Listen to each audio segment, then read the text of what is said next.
Hello, everyone. Uh, name's Ryan Motter, and right now I've created a lamp just out of walnut and cedar here. And so I took this lamp that I found and repurposed it into this lamp here, as you see here.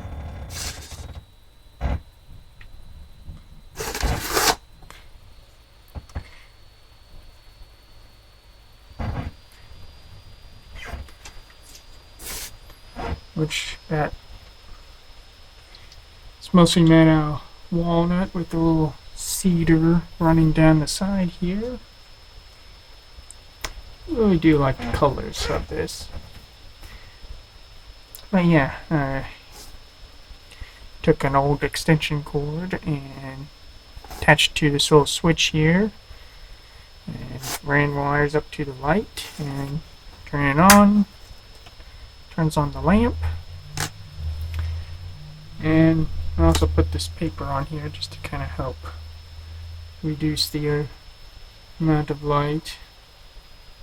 Because the LED bulb is a little bit bigger for the shade, so it sticks out.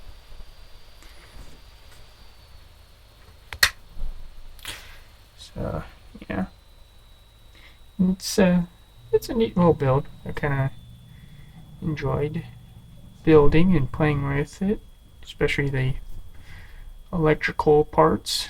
It's a combination of electrical engineering and woodworking.